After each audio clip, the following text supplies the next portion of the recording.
What is the number one thing that you wish your teachers automatically understood about our LGBTQIA plus community? I think probably that, our existence is that's not negotiable for having decent, basic respect for us, and just, not treating us like we're a burden on them or a political issue. I feel like that's such a huge thing that teachers are afraid of too, or they just don't want to touch at all. Yeah, they should definitely I think a big issue is that some teachers, when they learn you're LGBTQ, it's they judge you so you're not the same as every other classmate, even though you're all the same. You're all trying to get the same education. They should definitely try to treat everybody with the same amount of respect, regardless of who they are, who they identify as, and stuff like that. I wish they understood that I have the same level of intelligence as any other person in the room, just because of my identity or how I present myself. That doesn't make me dumber. That doesn't make me any less engaged. That doesn't make me a bad student or anything. I'm just like everyone else, and I deserve the same education. I deserve the same respect. Charlie? I wish they knew that our existence is present everywhere, and it's not something that they should be hiding away or feel ashamed of and feel as if they have to just be quiet about who we are. I feel they were more accepting and reciprocative of just having it a known thing in the classroom, because we're seemingly everywhere. It's just, it shouldn't be just shut away and forgotten about and never spoken about.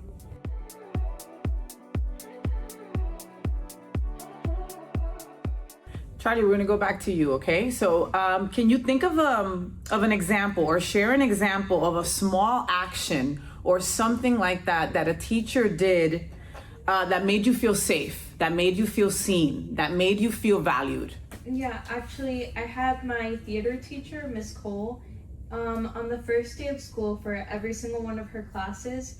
She would call attendance, and she decided when she said your name on the roster, instead of replying with here, you'd reply with your preferred name and your pronouns to make everyone in the class feel more comfortable.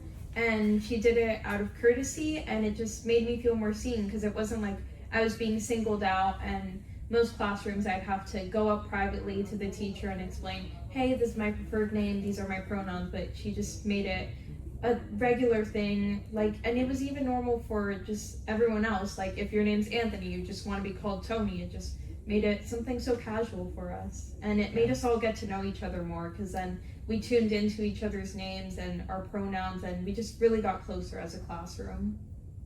Kayla? After we came back from the pandemic and we started going to classes in person again, I was stealth. So I didn't tell anybody I was trans. I kind of just switched schools and was like, okay, I'm trans. So everyone kind of didn't really know. They kind of just treated me like everyone else, like how I wanted to be treated. And then somewhere around the second or third week of school, my teacher called my dead name for the first time, and it became a thing around the school.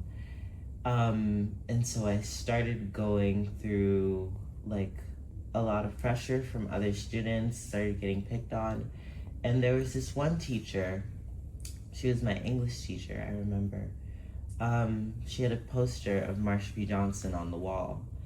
And I remember that week that everything was going on, she gave it to me and she was like, I want you to remember that you will always be enough, and don't let all these other people dictate how you present yourself or who you want to be, because you are truly something special. And she gave me the poster, and it's still sitting in my room to this day. And I think 8th grade me really needed that.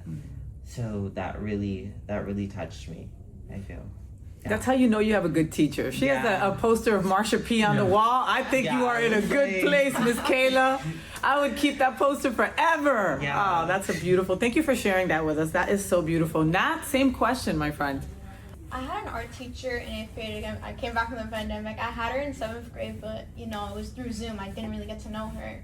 And around the first couple of weeks, in the middle school, a lot of the kids were not really the best to be around. They were, openly homophobic and like racist. It was pretty terrible. And some of the kids were ruckusing like in her art class because she was a very relaxed teacher. But a couple weeks in the school, right before class started, she's like, hey, I don't care what identity I don't care, your identity or whoever you want to be and stuff. Everybody here is respected. I will not tolerate any of this like hate that you have for like any other kid. And I ended up a couple weeks later after that, I ended up being her her student aide. So I got to know her more personally. And I I talked to her a little bit about, my own struggles, some of the struggles my friend went through and stuff. And then also some of the teachers they already had some little pride flags too. And then she had some in her corner, some of the stickers. It's just the little things too. Kiani? Well, when I think of this question, I definitely think of my U.S. history teacher and the sponsor for my school's LGBTQ plus club, Mr. Klasner.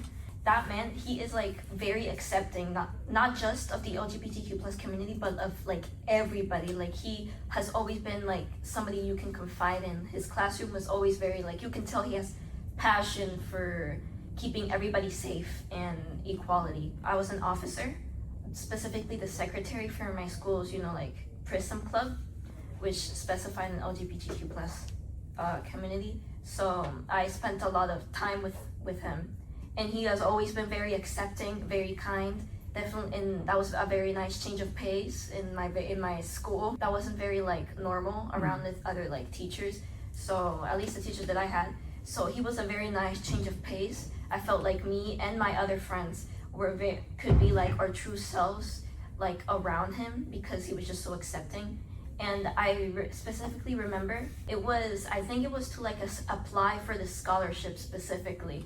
He was explaining it, and I was I don't know if this can if my parents, they might be weirded out by this. I'm not very sure. I don't think I'm ready to come out to them yet. And he was and he gave me this very inspiring speech. He usually does that. He's a guy who gives out a lot of speeches, but he gave me this very inspiring speech. He told me about I think his son coming out.